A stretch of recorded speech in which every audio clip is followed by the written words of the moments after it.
Good morning, good afternoon, good evening. Thank you for dropping in and thank you for passing by. So, today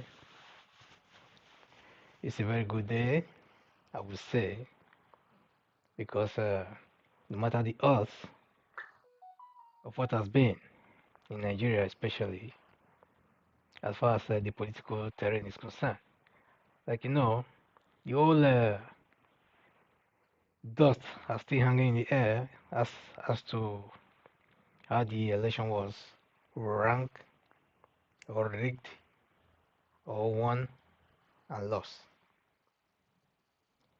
So, for some people, the winner of the election is Peter Obi.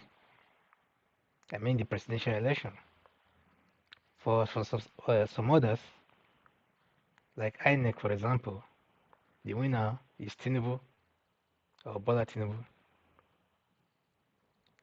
So over the months, we've been able to dissect on these very issues on this platform and so many other platforms. So everyone is in tandem with the facts, because the facts are laid bare, while some are hiding their faces or burying their heads in the sand, for them not to see what the actual truths are about. Then others choose to stand firm in defense of democracy and the constitution of the land. So we all know what that entails. Because as it is right now,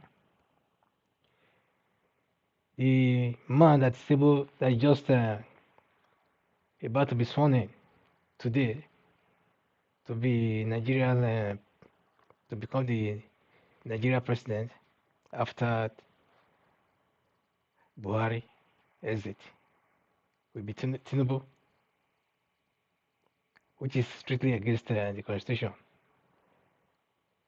So, but let me leave that hanging for now because I'm going to come to address that later on another video after this one. So, but because this is one of the most what I would say trending news for today as far as Nigeria is concerned, so that's why I just have to bring that one to the fore. So, but what I'm going to address now is about the British ban on the Nigerian student spouses or families, you know, so which uh, which they did, of course, as at last week, you know, with the hope that this whole thing would took effect from 2024. So so, but after saying that, then all of a sudden, after all the discussions we had about that very issue, knowing fully well that Nigerians are not laid back, you know, people. Nigerians are always determined to do what they have to do, and Nigerians are known to be actually very, very hardworking and highly intellectuals.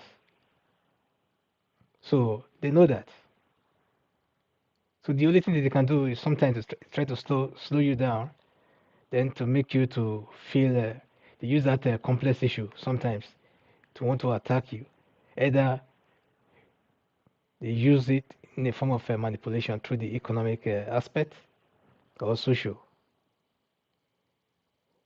But the issue is that for me, like I've always said, the issue is that they can only do this and succeed with it or get away with it only when you are begging them for something. So, but if actually they can stand our own ground and create an environment that is conducive for our people and for ourselves within our own space, definitely, if you travel out to one of those countries, if you feel like, then they will give you your due respect because they won't have any choice. Because to start with, Nigerian students who are schooling abroad, They do that with their own money, with their own resources, with their own finances, and their families as well. Support them a great deal. So it's not like they are giving you any handout, So that's what I don't understand. So to me, it's just an act of jealousy and hatred that's extended in various other ways and forms. So that is it. So now, after all this brouhaha of the British government, because don't forget that they just got this so-called new prime minister who happens to be of Asian parents. So their own kind of racism sometimes towards the black race, can be something else also. There are things we don't see that they see in us, or there are things we just see in us that we just take for granted, like that is how it's supposed to be. But when they see that thing and they recognize that thing, then you get them pissed because you threaten their well-being. Because these so-called Asians who are in England and UK and stuff like that, if you look at them, and then you look at all the other, ethnic minorities and stuff, you see that the greatest competitor that they have is Nigerians. That is not that is not a lie at all. That's a bare fact. But we don't seem to realize what we actually have. The only threat they have, whether it's the Chinese businesses or the Asian businesses, is those little shops you see, like Afro shops and things like that. Because when you see most other black people who are from some other climes and stuff like that, you wonder what they be doing all these years. They are not into this. They are not commercially driven. Rather, they give their money to all these Asian stores and shops and companies and things like that. So when they see that a black person is trying to compete with them, then you scare them because they now think that you are trying to take away their clients. To look at all the businesses, just check it. This, all the taxi driving and what have you in England, and and every other many businesses in the UK, you see that they are dominated by the Asians.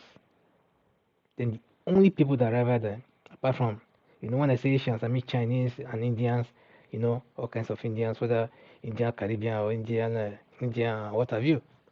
The only people that rival them are Nigerians, as far as business is concerned. In education, it's the same thing. Then all of a sudden, this new man just came in and he said, "Oh, we have to review all this whole thing, and as from 2024, then these things will be done." So, but good news to Nigerians anyway, because to me, UK's loss is Canada's win. He said after UK ban, Canada approves extension of work permit for spouses of Nigerian students. You get it? That is it. After the UK ban, Canada has approved the extension of work permits for Nigerian students' families. So you get the gist. Like I said before in my last video, whether Canada, that is good, English speaking in some parts, some areas. Because the only thing that is motivating Nigerians to go to the UK is because of the language. If today other countries like even Russia, Czechoslovakia, or Czech and Slovak start to offer some popular courses in English language, then you see Nigerians there. As long as the Nigerian government don't want to do anything about the educational system, definitely Nigerians are ready to school their children or school their families abroad or anywhere for that matter, because they know that this thing have a time frame. Because there are some levels or there are some age you get to sometimes for some people, then they find it hard to to study or to be fully committed into studying. So it's only very, very, very encouraging that when the children are of a certain age, that they have to, you know, do what they're supposed to do, acquire some knowledge, optimize knowledge that will take them a long way. And with that, they can start to build upon it even when they are working, bit by bit. So I'm not saying that you are too old for schooling. That is not the issue. The issue is other things might come or come along that will take some of your time out of this whole thing. And at the end of the day, when you're supposed to be thinking of studying, for example, then you're thinking of paying house rent, working, taking care of children, and doing some other stuff. So just imagine the kind of drain that thing will cost you or costs your energy.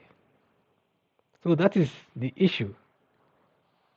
So the issue here today is that now that the British government has said you don't want Nigerians, then at least we have seen that so many others that want Nigerians are already queuing up.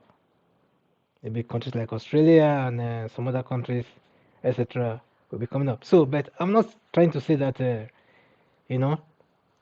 is the right thing to do for everyone to be running out of the country to go and study abroad. So what I'm saying is that as long as the situation in Nigeria remains the same and discouraging, then definitely then the people have to, go out there and try to catch some air or some fresh air. So that is it. But Nigeria government are the ones losing the most. Because imagine all these hard currencies that are going out of the country.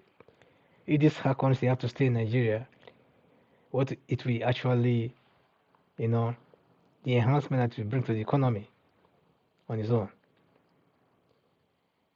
So, but we never actually really value anything we have. That has always been the case.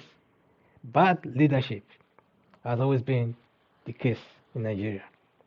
So let me read it as it goes. It said, the Canadian government on Friday announced a new policy to speed up the approval of family reunification applications just a few days after the UK government banned students from Nigeria and other foreign countries on student visas from bringing their families into the country. Announcing the development, Canadian Immigration Minister Sean Fraser explained that the new measures were put in place to strengthen family reunification in Canada. So the new system will enable spouses, children, and parents of recent immigrants to join their loved ones in Canada faster. You hear that? Fast forward, faster. Unlike it used to be, in their own curriculum and schedules and things like that. So, well, the immigration minister noted that the new policy uses advanced analytic and technology to process temporary resident visa (TRV) applications for family members of permanent residents as citizens in 30 days. Just imagine how that, how that would be. So just 30 days. That's very cool. As for those, I'm talking about those who actually want this thing and want it badly. So I don't see anything bad in that. So for someone trying to acquire knowledge by every means, when your government is not offering you anything, or it's not offering you any help, and you are the one helping yourself, or your family is the one helping you. So why not? So capitulate and utilize it. So he added that the method has accepted far in advance 98% of TROV applications on spouses and their children. He also announced a new program that will grant open work permit to spouse applicants and their dependent children, regardless of whether they applied under the family class as an overseas applicant or as an applicant for a spouse or common law partner in Canada. According to a new policy announced by the British government on Tuesday to reduce migration, Nigerians and other foreign citizens with study visas to the UK will no longer be allowed to bring in their families from January 2024, just less than a year from now. He said only a small percentage of international students who go to the UK to study will be permitted to bring their partners or children with them starting in January of next year. So you see the whole issue. It's a very simple, straightforward shooting. So they've done their worst. They've always done that. So nobody wants a progressive, people, especially when they feel like you are doing the right thing, you are going the right way. So it has happened before, so it's not a new thing. We who has been in the system, we know how the system works.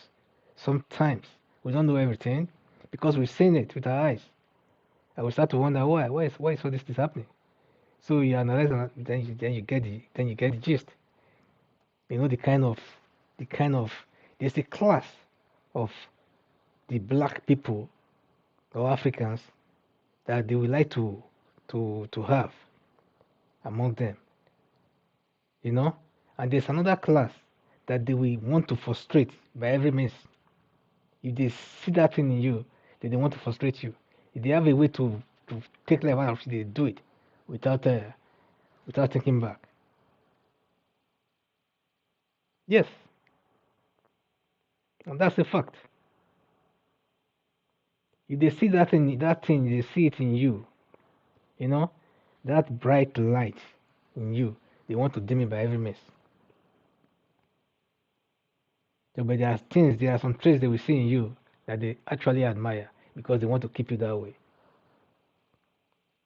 They want you to remain that way because it's better for them that way than to have you as a threat. So, seeing an intellectual Nigerian, how come all of a sudden, all over Europe, it's like Nigeria has become the capital of criminality worldwide? It's a lie. And Nigeria is the most deadliest criminal in the world? No. But when it comes to Nigeria, the whole Western press are out there to demonize Nigeria to the extent that even when you have a head of state like Buhari and stuff like that, he too was demonizing Nigeria because he knew that the Nigerians he was demonizing them was not his own are not the ones coming from his own part of the country, of course. So as far as he was concerned, he was being tribal about the whole thing, but the West did not know that. So when he was going there, it's like he's saying, all kinds of bullshit about the Nigerians. Which Nigeria was he actually talking about? When the answers happened, which Nigerians were there on the street in the answers? Did you see his own people demonstrating against his government? No. So as far as he was concerned, it was we against them. So those people on the streets, those touts, he was calling those ones touts. People he was calling touts were graduates, intellectuals, who were just asking for a police reform, that the system that has been so far has to be changed because they are being brutalized by the police and by the system itself. Instead of a president to say, oh, what the hell is going on here? Then take a deeper look and what have you and things like that. Then prefer solution. Rather, he deploy his men, they give out money to talks, then they were attacking people with cutlasses and broad daylight with security men standing by. In fact, some of those tasks who were doing these things were police officers, but without uniform. While they were also being guided by police officers with uniform. So those are the kind of things you get from, a tyrannical system of governance. So that one is coming. That is another topic that we're going to address. The symptoms of a tyrannic political leader. All those symptoms was categorized by Buhari, during the Buhari's administration. Everything that has to do with tyranny of a political leader, you see there. We don't want that kind of system anymore. So I just said I should bring this one, to your own knowledge, just in case it misses or it escapes your view. The issue of the Canada, coming out to say now they want to start giving all kinds of extensions, to the spouses, of the Nigerian students. So after that UK ban, so for Canada to have approved the extension of work permit for spouses of Nigerian students, it's a very good thing. So in order for you to actually get what I'm driving at here, let me just take you on the page. So maybe you can go through it yourself. Like this. So Canada, I would say, for this, they've done well. So, but you see, it said after UK ban, Canada approves extensions of visas, for Nigerian extension of work permits for spouses of Nigerian students. So that's it, my people. If one way closes, many more will be open. He said, when one door is closed, many more will be open. So that is it. So now we've seen how this whole thing works. Why should we actually worry about something that we are not ordinarily supposed to be worrying about? So even within the African continent, there are so many places where Nigerians can also study very cheaply, maybe even cheaper than Nigeria, and still get quality education. And the place also will not be so far away from from home. Although you have to endure that bit of loneliness and sufferings, while you are studying in another man's land. So, but won't it have been better if we actually have these basic stuffs, basic materials, basic space, basic environment to study in while being at home? So that at least you can get what you need to compete in the bigger world than before leaving your country. So, but we have to keep hope alive and hope that one of these days, somebody with good senses and someone who have a value for education will come on board and start to run things. Or at least maybe we have a political system whereby the states can take care of their own stuff as far as this is concerned. Because I know there are so many states that can actually run their things, run their universities, their schools, their everything, without having to belong to all those ASU and federal government involvement in the educational sector and stuff like that. So if there were to be some states like that within the federation, at least if some other states are not able to take care of their own, then those students will move to other parts of the country and start to do, and start to get their education. So but the whole system somehow is so stifled that this centralization of everything is so stifled that sometimes it really baffles me. Does it mean that if something cannot happen in Zamfara, where they don't actually care about education or about their well-being or about their development, then definitely that thing will not happen in Edo State or in Delta, where the people are actually very, very industrious and actually, educationally or knowledge-driven or knowledge-hungry. You understand? So, I mean, the whole system is fucked up. You know, something actually have to give, because this thing cannot continue like this. Because in other countries, it's not like this. In Europe, it's not like this. In America, it's not like this. Every state have its own thing. They have their own thing. You cannot want a lazy people to hold down a more productive youth from another part of the country simply because they belong to one country.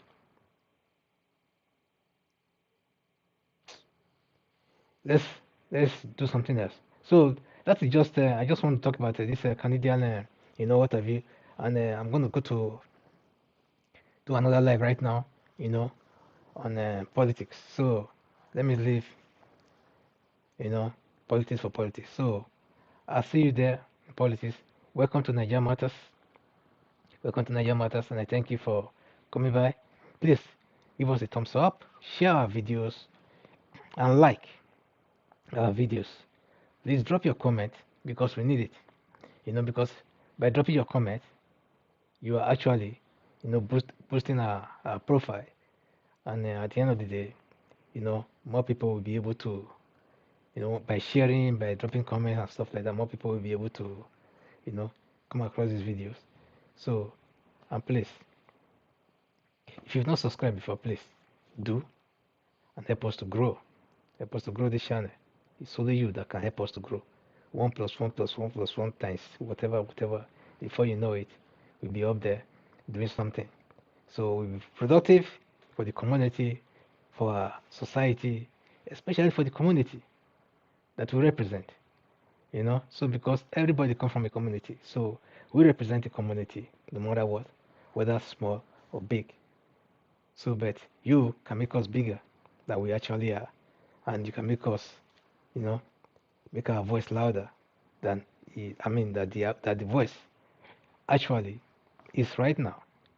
Because the more demand, for example, that comes in, then the more work we put in place and the more investments we make also to expand the channel and develop the channel.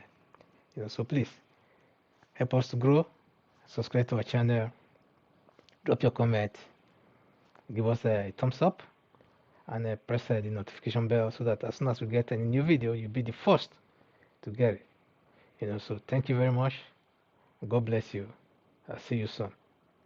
Bye.